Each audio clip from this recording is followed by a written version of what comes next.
The year was 1913.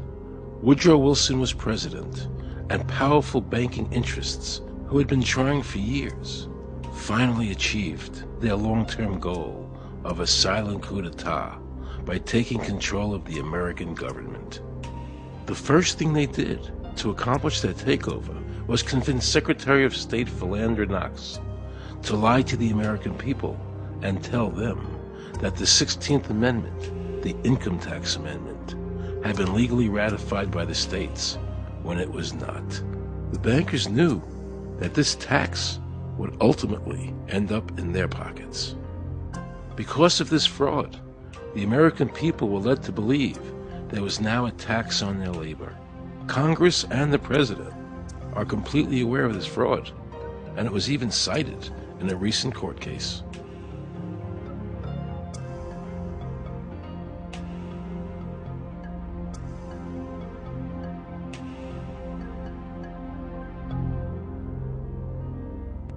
That very same year, the bankers committed their second and by far the most diabolical fraud ever perpetrated on the American people by bribing senators to pass the Federal Reserve Act without the required constitutional amendment.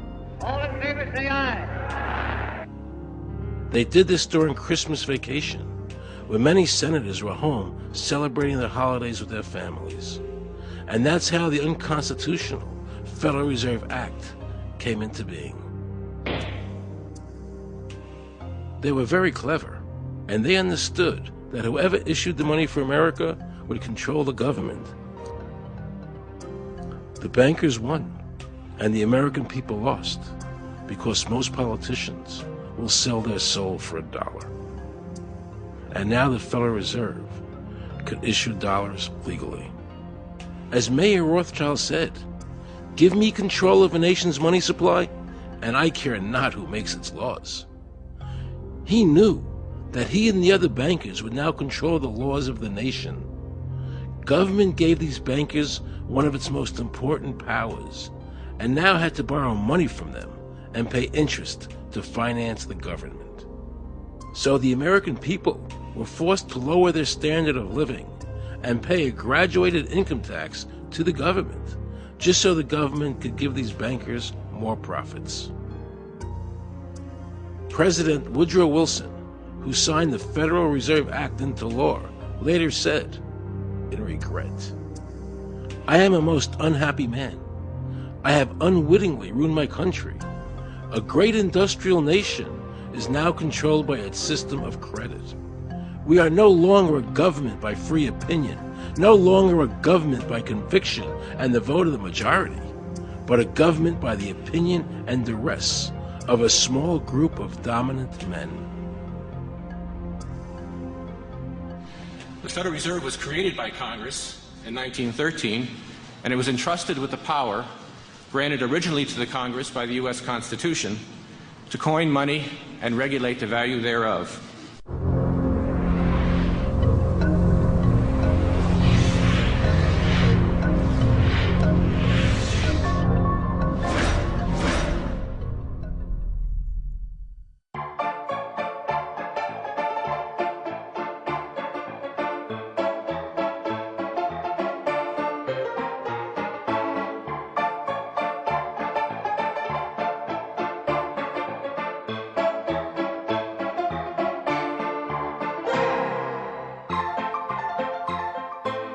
What's your name?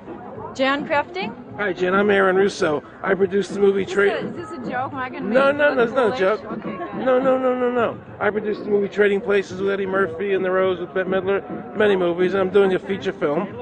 And my film is about my quest to find out whether or not people pay income taxes. Do you pay an income tax? Yes, I do. You do? Yeah. Have you ever seen a law that requires you to pay an income tax?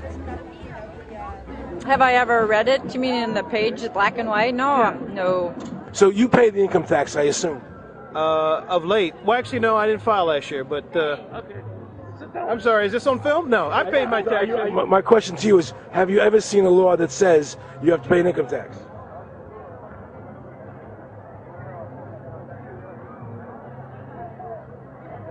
law is that guy that wears that badge and a gun. That's the one that puts you in jail. That's the law. Actually, I can't stand the IRS. They're evil. Do you have any fear of the IRS? Not really, because I'm Canadian. I think it's actually unconstitutional, is what I've heard. Right. But to avoid any hassle, I pay it. If there was no law and I wasn't afraid of them coming and taking me to jail, absolutely, I wouldn't pay taxes. Okay, then no, I wouldn't pay income taxes. It's a no-brainer. You wouldn't pay it. I wouldn't pay it. Why would anybody? Because that's what they tell us we must do, else we're bad Americans. Would you pay it? No. Would you pay it? No. Why would you pay taxes if you don't have to? The income tax is not legal because it would be a direct tax and it is not apportioned as the Constitution demands. If it's against the Constitution, then why are we doing it?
I really expected that, of course, there's a law that you can point to in the law book, the code, that requires you to file a tax return. Of course there is. Maybe I don't know what it is right then as he was speaking to me, but sure. So naively, I agreed to go off and research it and get back to him. 3.5 months later, I was at that point where I couldn't find the statute that clearly made a person liable, at least not me and most people I know. And I had no choice in my mind except to resign. I had to leave the IRS because I presented evidence that I had accumulated indicating that the agency was violating the law and violating people's rights. And I asked the agency for a response to my sincere concerns. And the answer I got was that they would not respond to my concerns and that they would provide me with the paperwork necessary to tender my resignation. But We the People Foundation for Constitutional Education put a full-page ad in the USA Today on July 7th, 2000. And within the body of that ad was a $50,000 challenge for anyone that could show the law. And to me, $50,000 is a lot of money. So I went after that and did the research based on the fact that I thought, let's put this baby to bed. I'm hearing all these rumors. I'm going to kill 2 birds with 1 stone. I'll answer these people's questions that are asking me, and then I'll win this $50,000. And, based on the research that I did throughout the year 2000 and that I'm still doing, I have not found that law. I've asked Congress, we've asked a lot of people in the IRS commissioners, helpers. They can't answer, because if they answer, the American people are going to know that this whole thing is a fraud.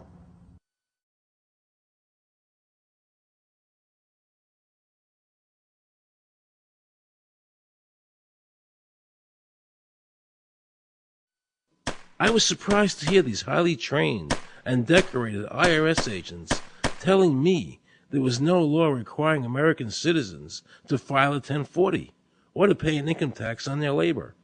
I haven't filed an federal income tax return since I left. I have not filed a tax return since 1999. Approximately 67 million people don't file an income tax return.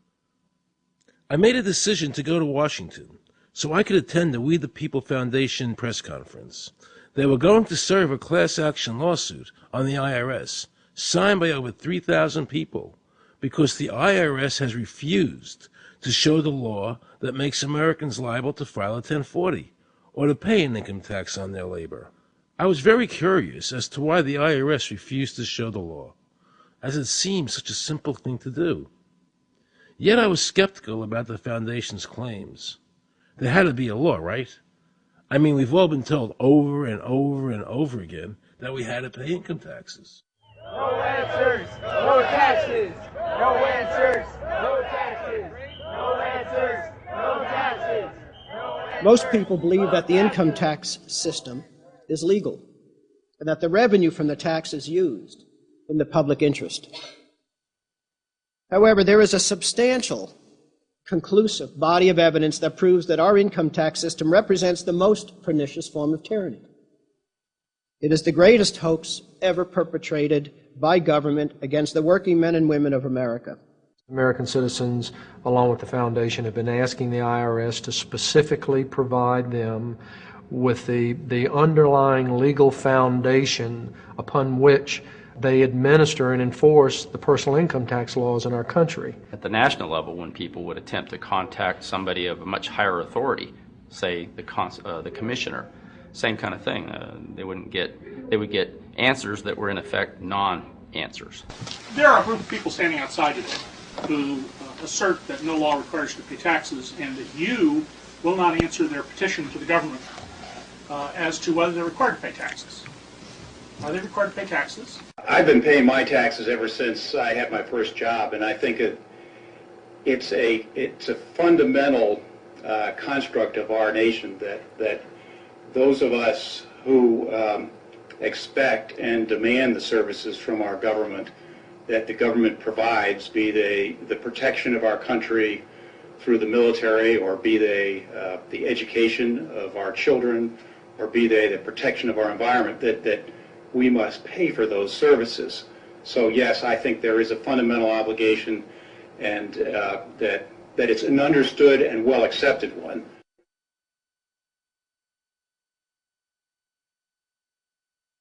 Joe Bannister and I had a meeting in the White House with President Clinton's economic advisor, Jason Furman. He accepted the remonstrance for the president. On June 2nd, I called and spoke with him. His words were, "We have decided that the issue of the legality of the income tax is not a high priority matter for the White House, and we will not be participating in any conference on the subject."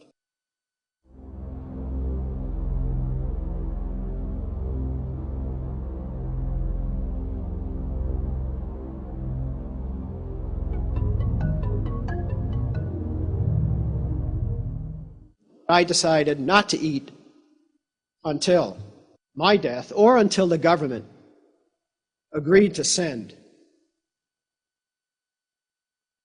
their experts to meet with the experts from the tax honesty movement. And with the help of Congressman Bartlett,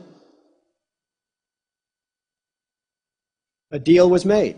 I'm very pleased that through these several trying weeks and now months, that we have secured the agreement of the IRS and the Justice Department, because some of the questions are beyond the purview of IRS, that they will both attend a public symposium where these issues can be formally addressed. Last Thanksgiving, DOJ and IRS notified Congressman Bartlett that they would not participate. Congressman Bartlett then waited until late January. He informed me that he would not be participating. Why do you think you've been able to get away with not paying or filing your income taxes for so long? Well, first of all, I've not gotten away with anything. I'm not hiding from anyone. I'm simply asking the IRS to show me the laws that apparently require me to do these things, and they are suspiciously reticent to answer questions from me. And of course, there are millions of other people, many other organizations who have attempted to get answers. They act very suspiciously when asked to simply sit down at the table with the American people and discuss what their obligations are. Rather than pulling up a chair, they pull out a club.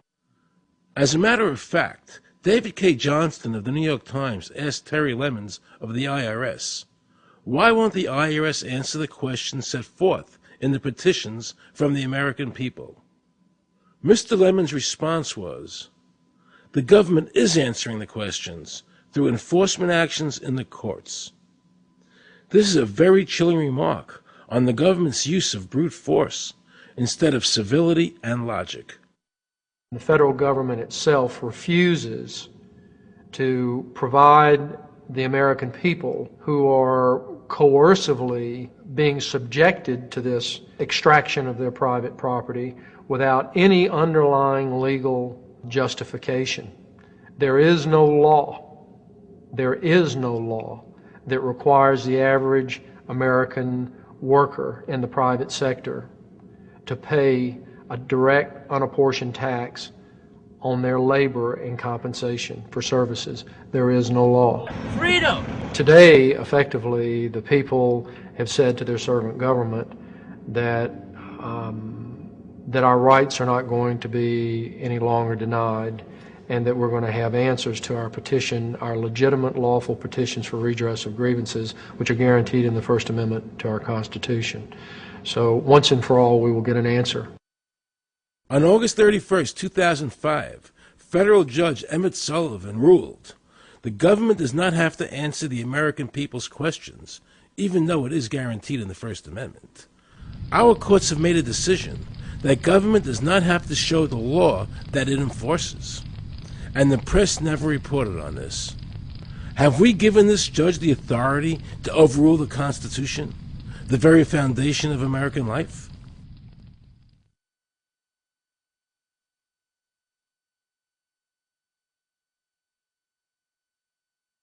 I believe that in both spirit and substance, our tax system has come to be un-American. Death and taxes may be inevitable, but unjust taxes are not. The country's taxes must be fixed, and I know what to do with it. If you think you're paying too much now, just wait till I get through with it. Now, Mr. Hanley, I'd like to ask you something. What does the government do with all the money we give them in taxes? When President Reagan was elected, one of the first things that he did was appoint a blue ribbon panel of business people headed by Peter Grace, and is commonly referred to as the Grace Commission. And their job was to research all the various areas of the federal government and make a report. One of the quotes from the Grace Commission is, 100% of what is collected is absorbed solely by interest on the federal debt. All individual income tax revenues are gone before 1 nickel is spent on the services taxpayers expect from government. If we pay the salaries of the congressmen and the senators, we're supporting them, aren't we? Well, yes. Yeah. Well, then why can't we list them as dependents and deduct them? We've been brainwashed. People have been told, that you need this income tax system to fund government, which is absolutely ridiculous. I mean, my question is, well, if that's true, how did we fund government from 1776 to 1913? The main purpose of the income tax is not to raise revenue, but to redistribute wealth and to control society. A lot of people might say, well, gee, if there wasn't an income tax, what would happen to education? They don't understand that education is paid for the most part, out of state and local taxes, your property tax. People might say, well, how are we going to build and maintain our highways? If there's no money coming into the government, we need our highways. There is a tax on every gallon of gasoline that people buy. Every year, you give the federal government a form that says, here's how all my money worked. If you lie, you could go to prison. So you're required to give them a financial statement that under, the force of law could put you in prison if it's not impeccable, right? And under the law, they're supposed to do the same. They're supposed to give you back a financial statement that says, here's what we did with your money. Except you comply and they don't. In fiscal 99, the Department of Defense had 1.1 trillion of undocumentable adjustments.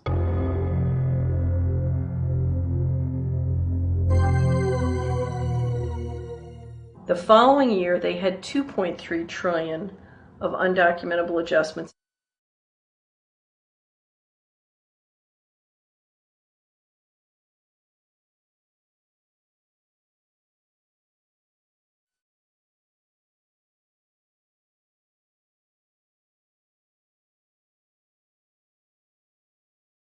So I called Sheldon Cohen because he used to be the IRS commissioner. He wrote the tax code, and he was also general counsel to the IRS. He is a true expert, and I couldn't find a better person to answer my questions. He graciously agreed to my interview. The reason I'm doing this documentary is because there are many people in America today who believe that there's no law that requires them to pay an income tax or file a 1040.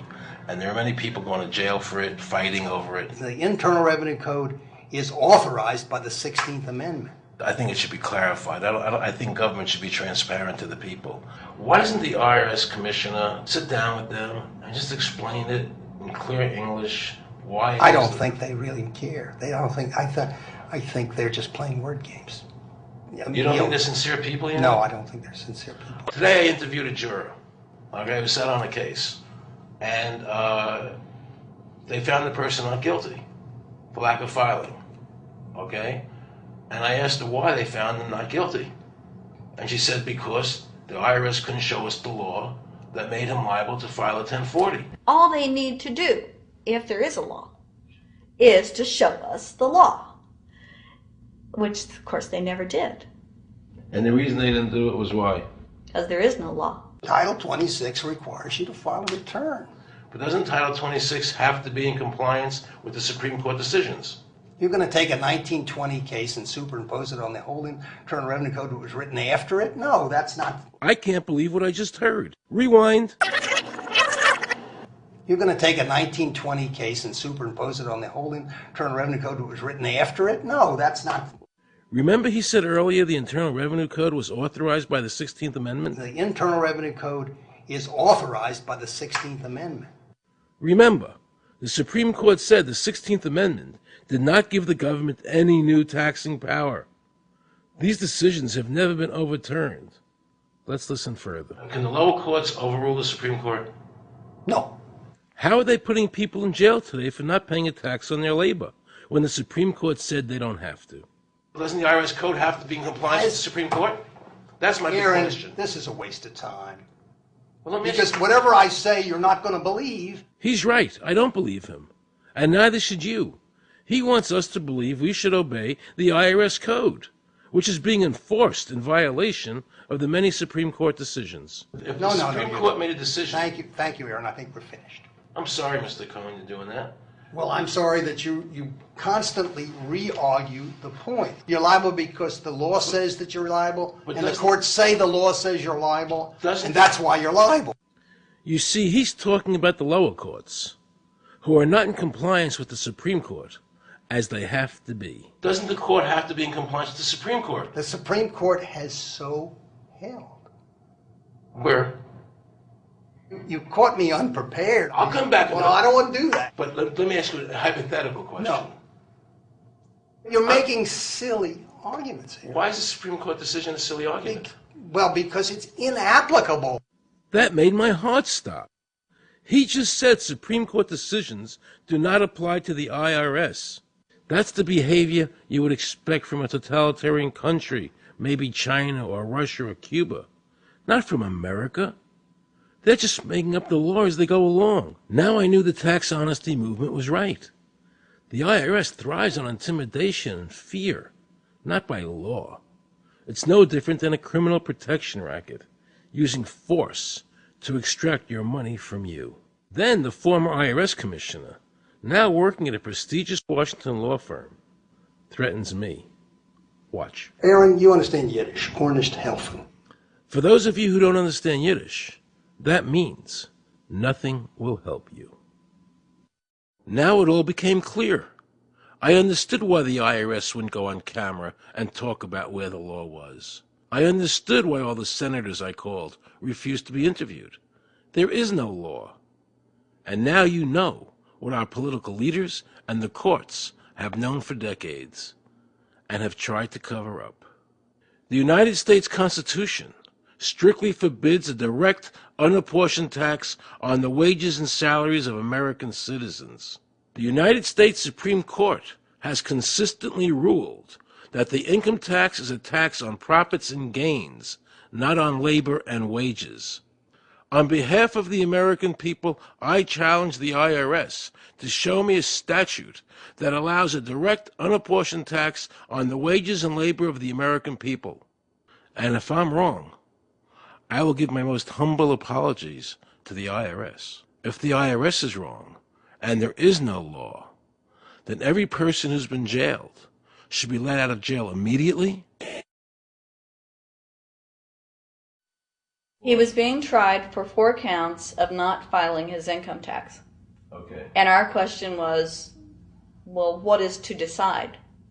Either he did or he didn't. It never occurred to us that he might actually be innocent while at the same time not filing. They called up the IRS agent, Agent Craner. Craner? Yeah. Robert Craner? Mm-hmm. This is Ken Doherty, who's also an investigator with the Illinois Department of Revenue. This is a request for a copy of the delegation of authority order. Right, and I talked to my boss about that, and he said that my badge is that. Badge is the authority. I thought it had to be in writing. The last question that the defense asked him was, did you write any of this down? And Agent Craner looked right at him and right at us, and he said, I never wrote anything down. And yet when we saw the video, there he was, writing notes, you know. And so I'm thinking, okay, at this point, the judge is supposed to say, Agent Craner, it is clear that you have committed perjury. It wasn't even noticed. It finally came to the climax. Mr. Harrell looked right at the prosecutor, and he said, I will tell you the same thing I have told over and over again to government officials. You show me the law that requires me to file a tax return, and I'll be glad to do it. And again, I asked, under what is the requirement that you claim and are required to do these things?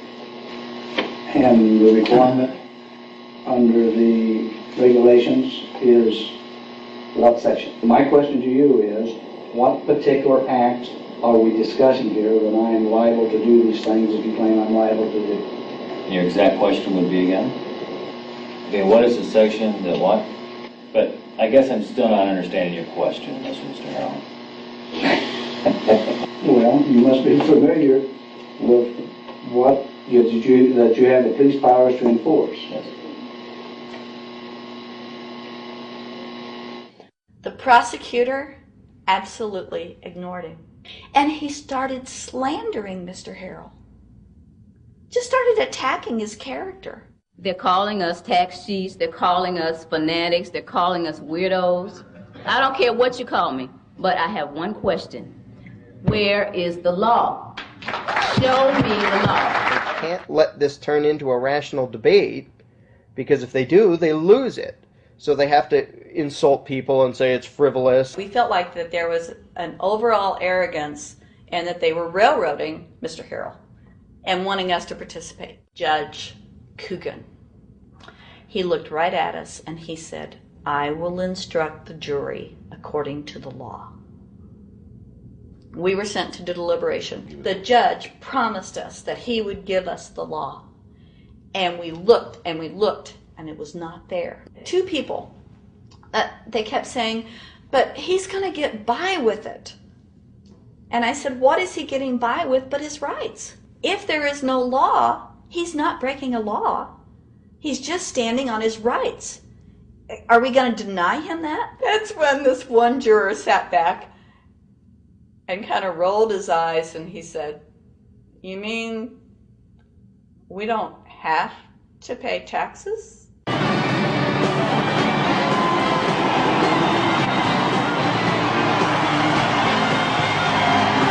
All of a sudden we realized that this trial was much bigger.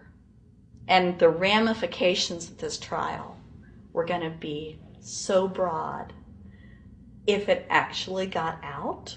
I mean, it's like we had just discovered this great government secret. And so when we came out for the delivering of the verdict, the judge was, I'm sure, even at this point, I'm sure he still thought we would give a guilty verdict. And the reason I say that is because of the look on his face when the first not guilty was read. His face just turned white. I mean, it's like, I don't believe this. The second time, you could hear people out in the audience just in the courtroom, just going, wow, and the judge is just getting red in the face. I mean, he was just livid. And the judge got up and left. I sat there and I thought, this truly is a victory for the people. And I have never felt more patriotic. And I knew that we had done the right thing. I looked at that man, Mr. Harrell, and I thought, the system might not work all the time, but this time, for that man, it did.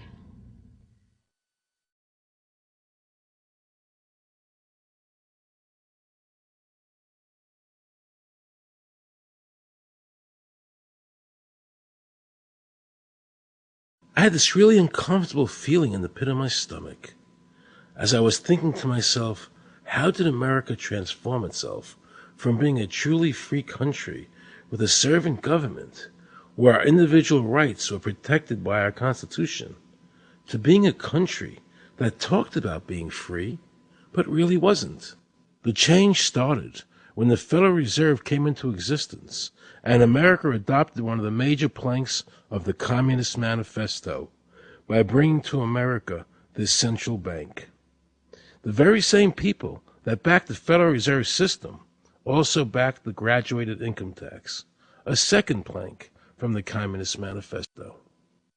You know that the Federal Reserve is a private bank and not a government agency? No, I wasn't aware of that. It's a private bank? That would scare me quite a bit. What if you learned that the Federal Reserve makes money off the taxes you pay? How would you feel about that? Angry. Like I'm feeling right now. I would feel cheated by my government. I'd be angry. It kind of sucks. They're pretty much in control of everything. I decided to drive back to Washington to see Dr. Ron Paul. He had been a congressman for over 20 years. I had met him previously in 1998 when I was running for governor of Nevada, and I knew him to be an honest and sincere man, and I thought he'd be very helpful in letting me know what the future holds for the American people. Who owns the Federal Reserve? It's secret, and we can't find out what's happening. But the Congress created it, and it's not authorized in the Constitution. The government borrows money from a private corporation using the name Federal that prints United States on it, and then it pays back to the Fed, which is owned by private banks. We don't know who all those private banks are. The money that the government is paying back to the private bankers is the money that comes from you and me. Why in the world would the American government borrow money and pay fees on it when it has the authority to make the money itself interest-free? The Federal Reserve is no more federal than Federal Express. I've never seen a full list of ownership for the Fed. I don't think anybody has. The government works for a private bank, and the private bank works for its owners, the true masters. People talk to me about, the issue of Republican versus Democrat, as if they don't get it. And I say, look, here's the way you get it. It's organized crime. All you do is you call the Republicans the Genoveses, and you call the Democrats the Gambinos. The people at the top, they treat it like a crap game, like it's their crap game, like they're making lots of money. Occasionally somebody at the table shoots each other, but the moment anything threatens their crap game, they all unite to protect it. They're both controlled by the same financial, economic, and corporate interests. Once the banks get into the picture and they form a partnership with the government gives them the legal power now to create bank-issued money backed by the coercive power of government to require everybody to accept that bank money. In the course of the last century, they have converted this nation from a nation of independent freeholders to a nation of employees. And they're just one step away from being serfs. Most people spend the great bulk of their money for taxes, interest, and inflation. And all of that money goes to these two groups that comprise the cartel and their partner, the federal government. It's not a coincidence. So if Congress used its legal authority to shut down the Federal Reserve System, the American people would be much better off. Government should create, issue, and circulate all the currency. Creating and issuing money is the supreme prerogative of government and its greatest creative opportunity. Adopting these principles will save the taxpayers immense sums of interest, and money will cease to be the master and become the servant of humanity. Abraham Lincoln. Young people today are conditioned practically from the cradle on up to think that credit is a wonderful thing. You don't want to damage your credit. You want to do what you can so that you can go to the bank and get a good loan. There are no people who own their own property, who own their own houses, who own their own business, who finance their own business. They're only debtors. The average young person today has no concept that he's being drawn into a web, a trap. Like he's in the feudalist system, only he's going to like it. He's going to think, this is wonderful. I got my new red Corvette, and I'm in debt for the rest of my life, but I'm looking good. When a person borrows money, it puts a noose around their neck and makes them servant to the lender, which is exactly what the Federal Reserve System is designed to do. And now our Congress, so dominated by the banks, is helping them to entrap people even further by passing new bankruptcy laws, making it more difficult for the people to declare bankruptcy and get a fresh start, while at the same time allowing the banks to charge very high rates of interest. This is the way the Democrats and Republicans, working with the banks, legally enslave the nation. Credit card industry is a huge political contributor, and unfortunately a certain number of... It just seems so, like I say, just bald. You know, this idea that credit card industry gives a lot of money to the government so they will protect them even to the just abject disinterest of their own constituents. That happens kind of a lot. The board of directors of the Federal Reserve System is chosen by the president from a list prepared by the bankers themselves. The process of finding a Greenspan replacement is ongoing and is being managed by a small group of people responsible for coming up with a list of nominees. It's important that whomever I pick is viewed as an independent person from politics. If the American people ever allow the banks to control the issuance of their currency, the banks and corporations that will grow up around them will deprive the people of all property until their children wake up homeless on the continent their fathers conquered. Thomas Jefferson. So the Federal Reserve is actually an illegal entity functioning within government. It's illegal, and what we have given to this so-called agency is the authority to counterfeit money. Do you have any points of view about the Federal Reserve and how the Federal Reserve operates? They just enter something on a computer. Oh, you need 20 billion today. Here's 20 billion, but they got that out of thin air. It came out of thin air, it goes to the Treasury then pays their bills. So it's no different than monopoly money.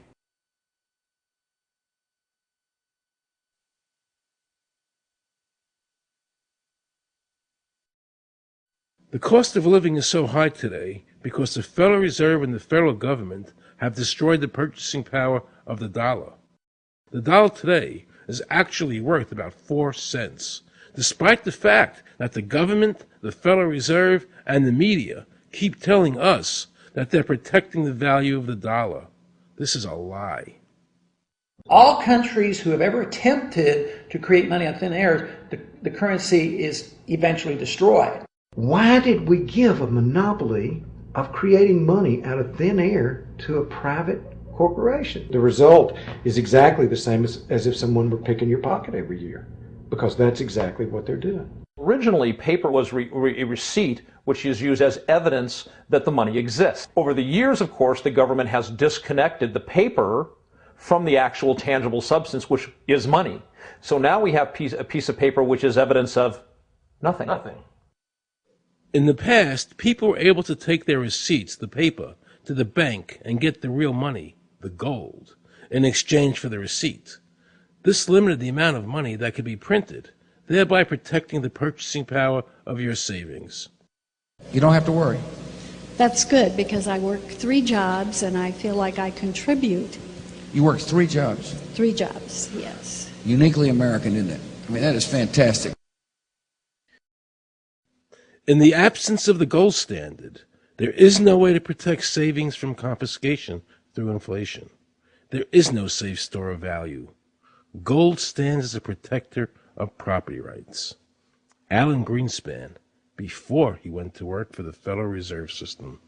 Now Alan Greenspan and the other central bankers want you to believe that the receipt, the paper, is the real money. This is nothing more than sleight of hand. It's a magician's trick. Because for them to maintain control over the government and the people, they have to convince you that this paper is really money. Because that is the essence of their power and our powerlessness to maintain control over our own government.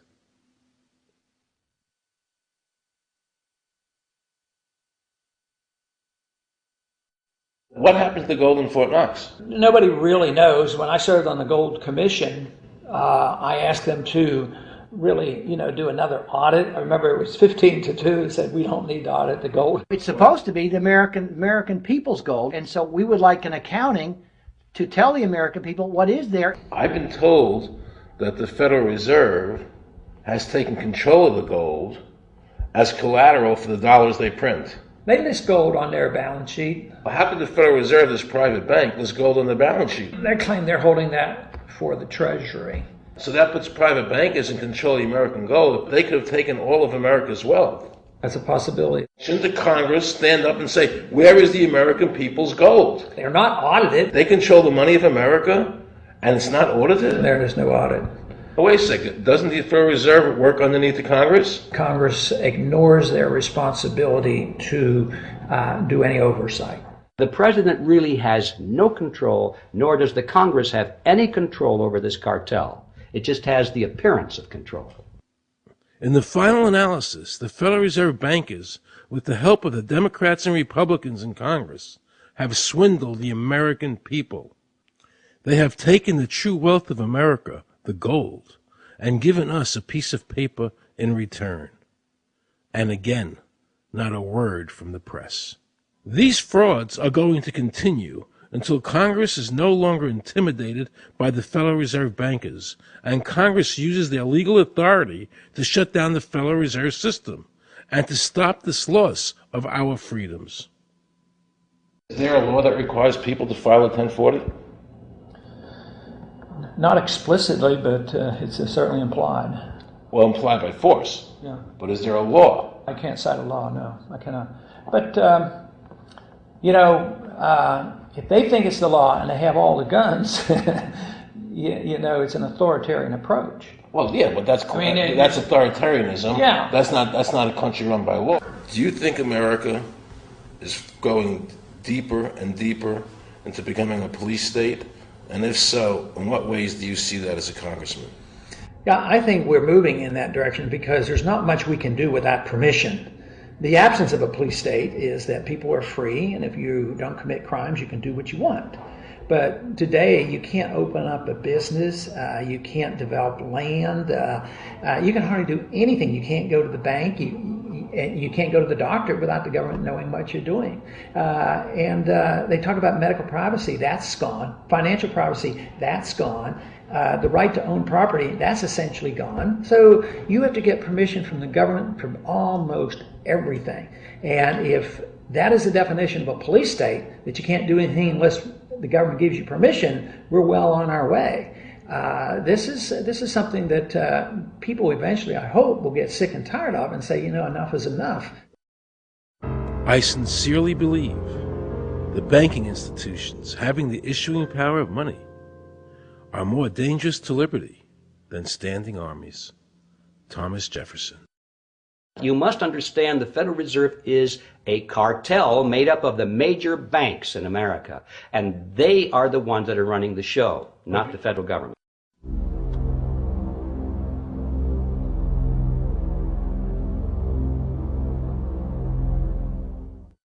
The powers that be behind the system, the financial interests, are able to exercise a disproportionate amount of influence on not only the economic structure of the country, but the political structure.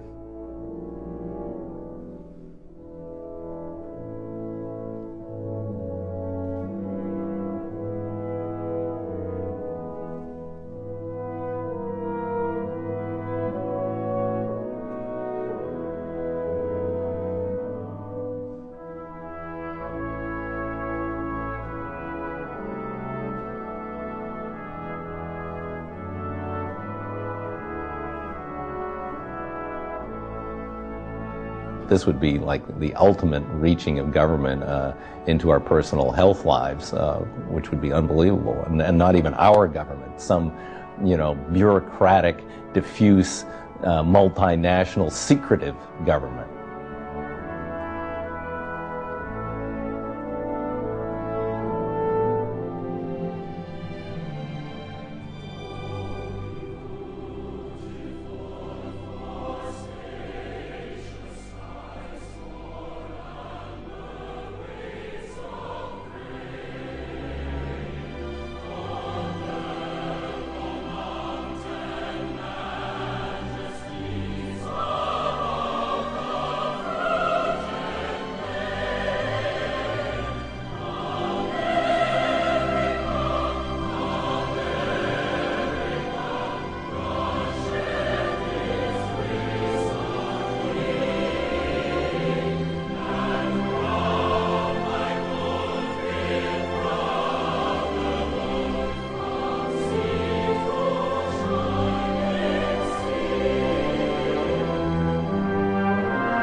assure the American people that, one, I've got the authority to do this. American people expect us to protect them and protect their civil liberties. I'm going to do that.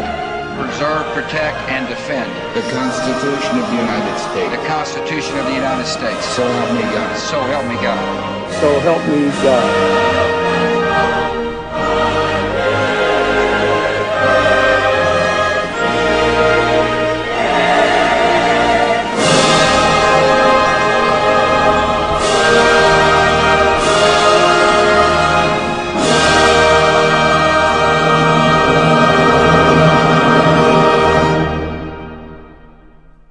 What happens if your own government is using more force and more coercion on its own citizens for the purpose of achieving its political ends? Is that government engaged in terrorism?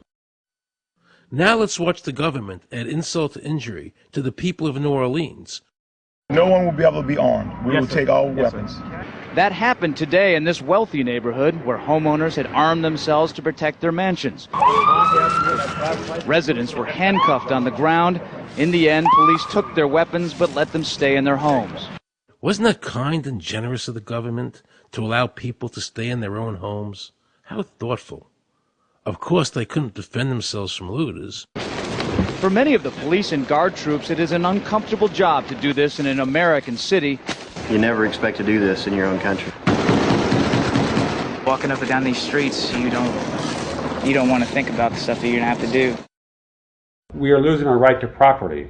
The government is getting more pretext to seize it, using the power to confiscate it with eminent domain. The asset forfeiture laws have proliferated.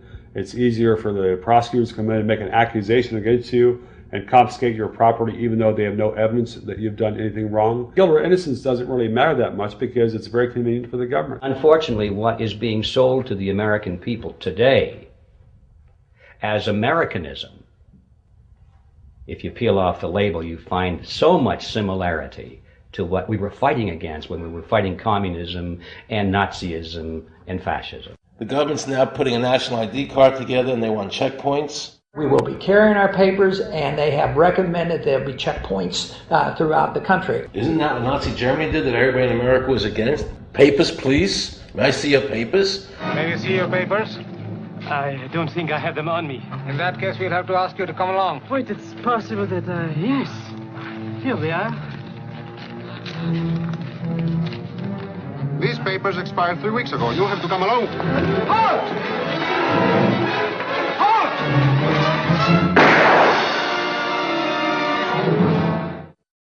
The new legislation, the national ID card is in it. It takes 3 or 4 pages to describe, and it will be connected with our driver's licenses. The states will be instructed on exactly what they have to do. Social security numbers will be used. Some type of a physical proof, such as fingerprints or retinal prints, have to be on it.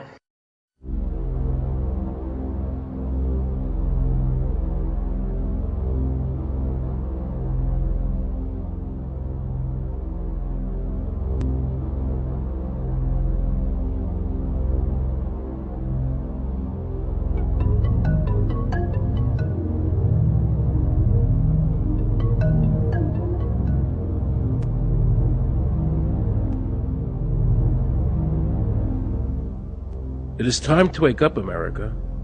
These ID cards are not about defeating terrorism, but they are all about controlling the American people. I arranged an interview with Catherine Albrecht, a leading authority on the RFID chip. Her book entitled Spy Chips is the definitive book on this subject. I wanted to find out just how dangerous these chips are to our liberties.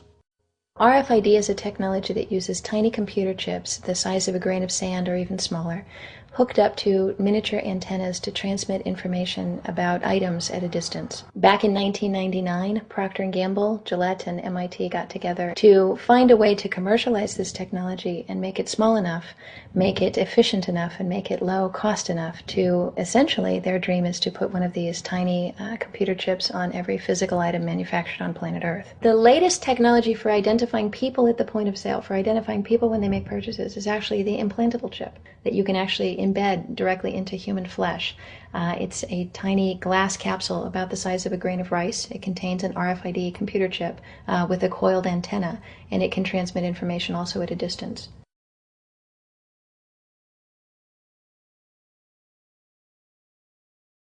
Can a microscopic tag be implanted in a person's body to track his every movement? There's actual discussion about that. You will rule on that, mark my words, before your tenure is over. Homeland Security folks, the Department of Defense, and others have expressed an interest in being able to more closely monitor the U.S. populace. And one way to do that, of course, would be being able to determine who buys what and where they take those things.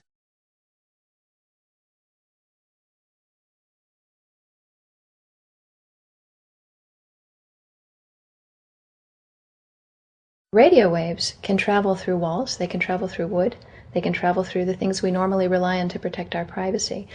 For example, your purse, your backpack, your pocket, anything you're wearing or carrying. Kraft Philadelphia cream cheese has been tagged with RFID and sold to consumers, as have Mach 3 razor products and other Gillette razor products, without the knowledge of the consumer. One of the tiny chips could actually even be the dot on the letter I on the back of the fine print on a package that you purchased. They were talking about having reader devices in every airport, on every bus, on every train, on every port, on every dock. One of the most worrisome applications of RFID are proposals to put them into cash, meaning that you would be able to track every banknote, where it had been, who it had been issued to, and create, in essence, an audit trail.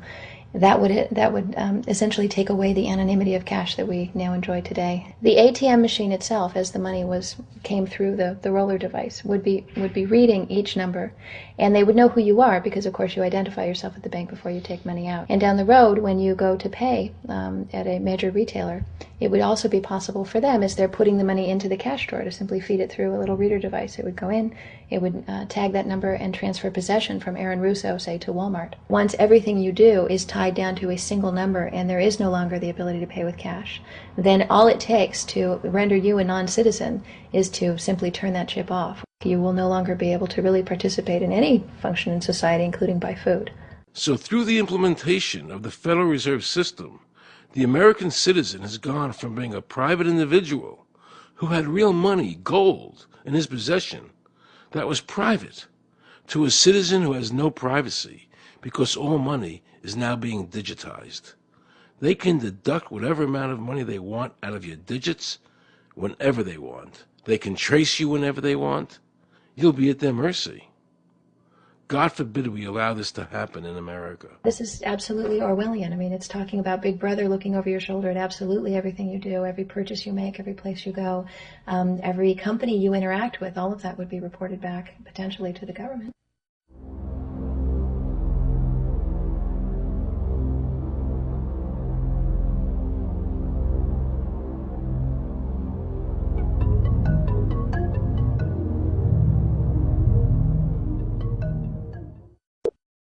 Have we become so controlled and so ignorant about our rights that big institutions and big government can do whatever they want with us, even without our approval? I knew for certain the Founding Fathers would resist to the death what is happening in America today. And I, for one, will not accept a national ID card. And if nobody accepts a national ID card, and nobody can board a plane without one, then let the airlines go bankrupt. And if you can't open a bank account in a big money center bank, then open an account in a small local bank. And if we can't walk into a federal building, I personally would consider that a blessing. Don't allow these institutions to dictate to us how we conduct our lives. This is America, and we have free choice. We the people have all the power, not the government. Government gets its power from us, not the other way around. Think of all the men and women who died in all our wars, fighting for freedom, not Federal Reserve bankers. Do you think they sacrificed their lives so that Americans can be chipped like a dog? So we could all have a homing device inside us? No. This ID card is the last step before they implant us. And that's precisely the reason nobody should accept one. And do you know what they're going to do? They're going to call in the propaganda machine, the media, and try and sell this as if it were in everybody's best interest. We're working on a product that we have called internally a PLD. PLD stands for Personal Locating Device, which is an implantable GPS for which our company owns a patent. The hybrid of the two of these products, being Digital Angel and Verichip, is what we call PLD. PLD should be in prototype form by the end of this year, by December of 2002, and we are already working with the Food and Drug Administration as well as legislative agencies with these products and ultimately with the PLD.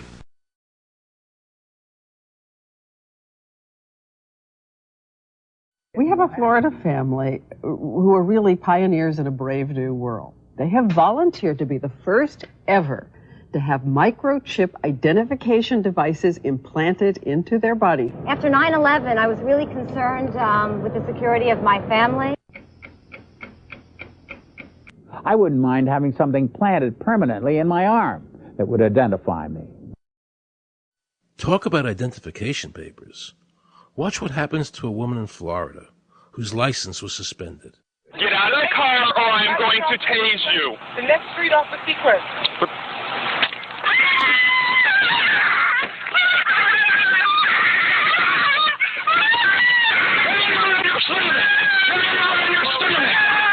On your stomach. Do it now. Put your hands behind your back. Do it now.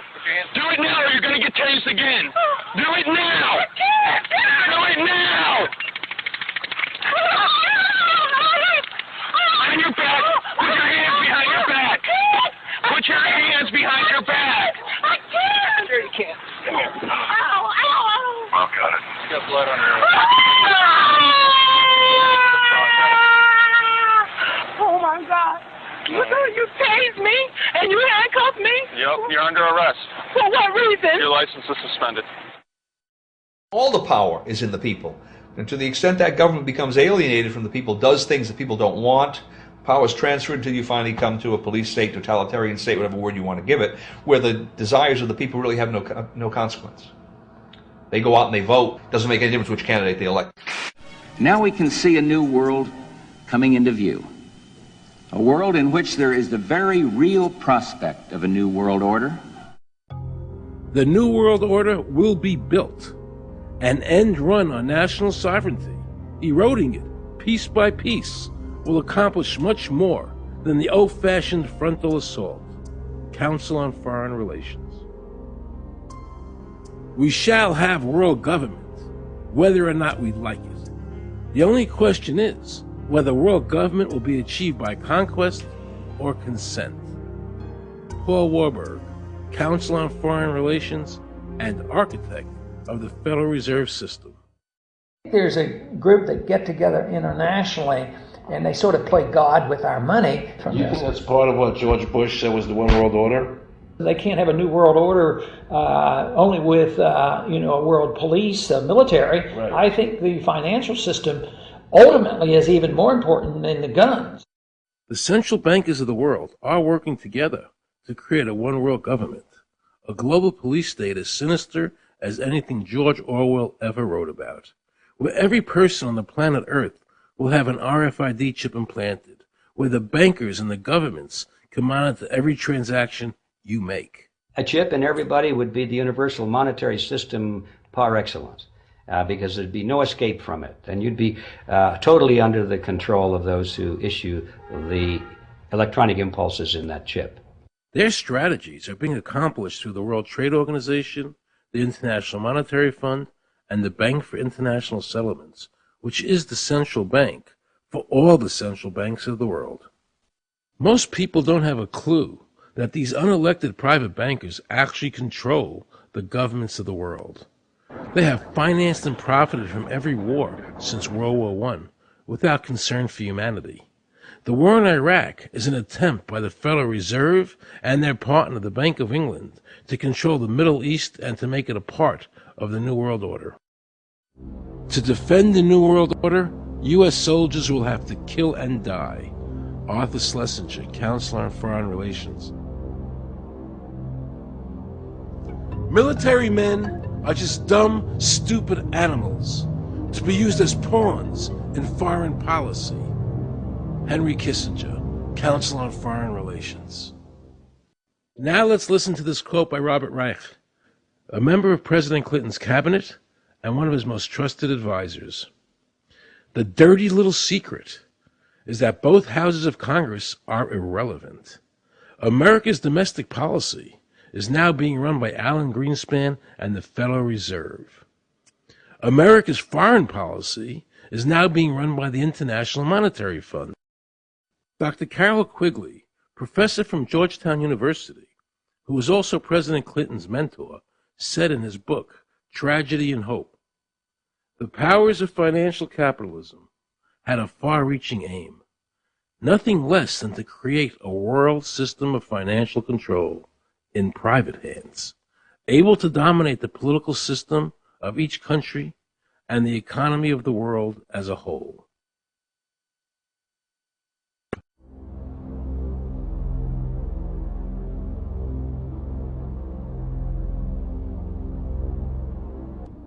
Look what happened in Europe. The people there voted down the European Constitution, wanting each country to stay sovereign.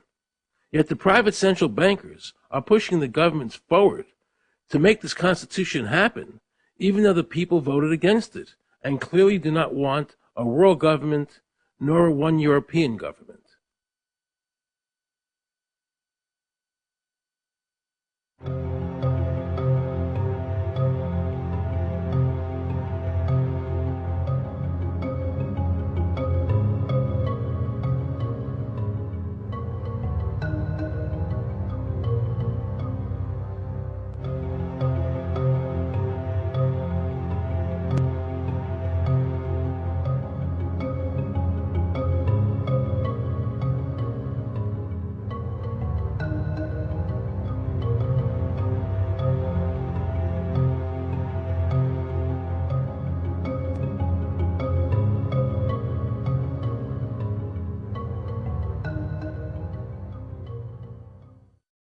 Now pay close attention to this quote by David Rockefeller, and you'll understand what is happening in the world today and where the American people are heading as a nation.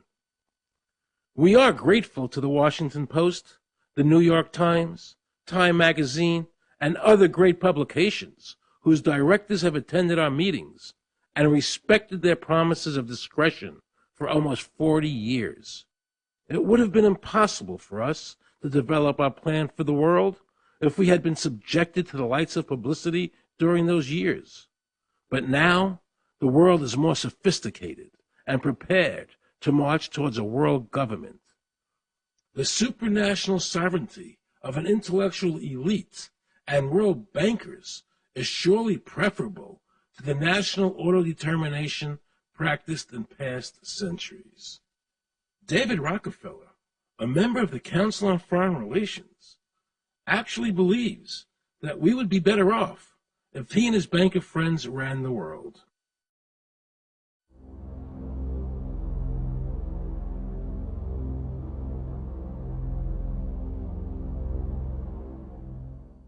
Benito Mussolini had a great quote about fascism. He said that fascism should be called corporatism more properly because it's the perfect merger of power between the corporation and the state. That's how he defined fascism. And that's what we're seeing here. The media controls the information that a person gets. In various ways, they can make sure that the average American watching the tube or reading the newspaper is going to come out with a certain mindset. He's going to say, this is good, that's bad, and that's all they have to do. You look at the ownership of corporate media in this country. Who owns CBS? Viacom? Who owns NBC? GE? Who owns ABC? Disney? Americans have been taught to expect their salvation from government instead of recognizing government as the most dangerous threat they'll face in their lives. And the United States putting together a constitution now for Iraq. You know, why don't we just give them ours? I mean, think about it. It's served us well for over 200 years, and we don't appear to be using it anymore, so what the hell?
like the old idea where you could do what you thought you could do and what you wanted to do as long as you didn't hurt other people.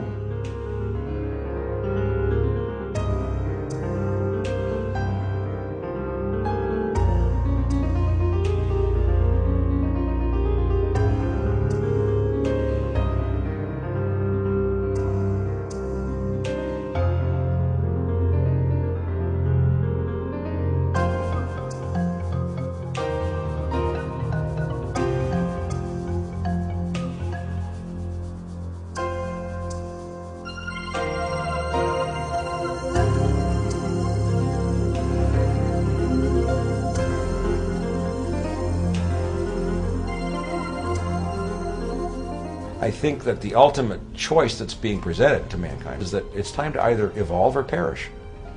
Grow up or die. Become adults. Act like adults. Take some responsibility.